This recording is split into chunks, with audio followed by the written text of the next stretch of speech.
To celebrate the 2018 World Cup, for the wins, Ted Berg is sampling various World Cup countries' cuisines in the New York City area.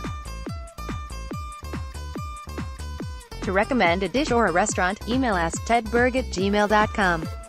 This will show my age. I remember a time when sushi still registered as a curiosity in the US, or at least in the Long Island suburb where I grew up. According to what I could find online about the history of sushi stateside, it started appearing on these shores in culturally Japanese neighborhoods in the 1950s and 1960s and spread outward from big cities, but it did not become transcendently popular and ubiquitous until the 1980s. That explains, I guess, why I can remember a time when I was totally baffled to learn that people can and do eat raw fish. I also remember when buffalo wings first started showing up in bars as a hot new item. I'm so old. Today Japanese food, or at least Americanized versions of it, is everywhere, and, between sushi and dumplings and ramen and various katsus and teriyaki dishes, I guess I probably eat Japanese food as often as I do any cuisine besides cheeseburgers. Thai food, which I'd never tried before college, is also in the mix. It's cool that delicious, previously unfamiliar, foods keep becoming available to me, and I hope it continues. But it made finding an untested Japanese staple a mild challenge. The World Cup country Japan, eliminated in heartbreaking fashion by Belgium on Monday in the round of 16. The food okonomiyaki, which loosely translates to, grilled whatever you like. There are a bunch of variations, but it always involves some sort of cabbage-filled crepe or pancake grilled with a bunch of toppings inside or piled on top. I got mine from a Tafaka on 9th Street.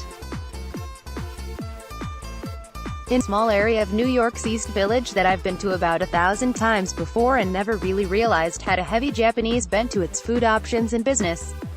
A Tafaka offers pork and shrimp okonomiyaki. I picked pork because I like it more than shrimp.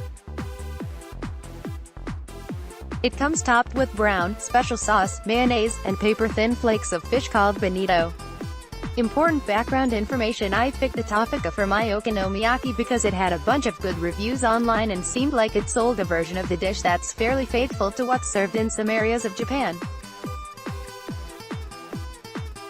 But while searching through places in New York City that serve okonomiyaki, I discovered that there is a Japanese-Jewish fusion restaurant in Brooklyn called Shalom Japan that A. serves a version that's topped with pastrami and B. I must try.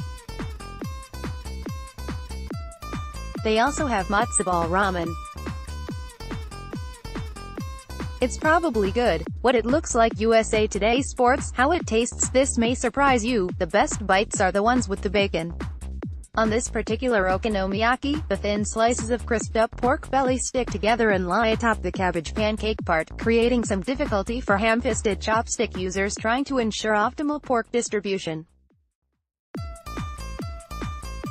There was some crunchiness to the meat, but not so much that it crumbled under a fork, and the dish seemed more suited to multiple utensils than most street foods.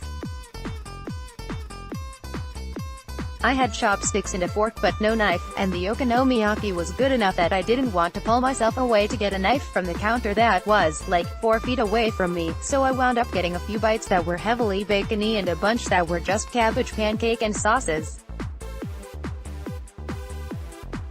The special sauce was sweet and a little smoky and tasted quite a bit like barbecue sauce, and in combination with the mayo and the bacon made the whole thing taste surprisingly like a Roy Rogers bacon cheeseburger does when I dress it myself at the Fixin's bar.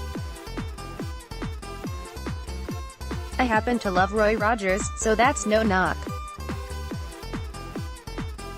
The cabbage pancake part of it comes piping hot and is texturally excellent, with the tender cabbage retaining just a touch of its bulk as the dominant ingredient in a batter redolent of scallions.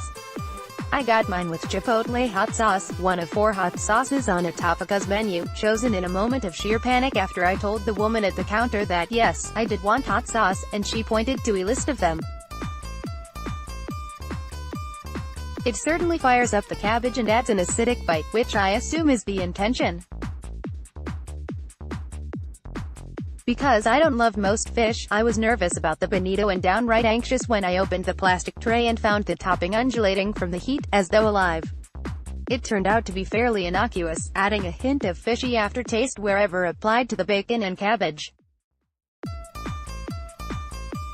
The fishy aftertaste part of it wasn't really for me, but it wasn't hard to push it off and I didn't feel like it was wildly changing the meal. This okonomiyaki is undoubtedly good and tasty, and I'm glad I ate it, but if I'm being honest, it probably won't force ramen or dumplings out of my Japanese food rotation. There's enough promise in the dish that I suspect there are some okonomiyaki out there that are very much for me, but this one was a little heavy on the cabbage to meat ratio to be truly for me.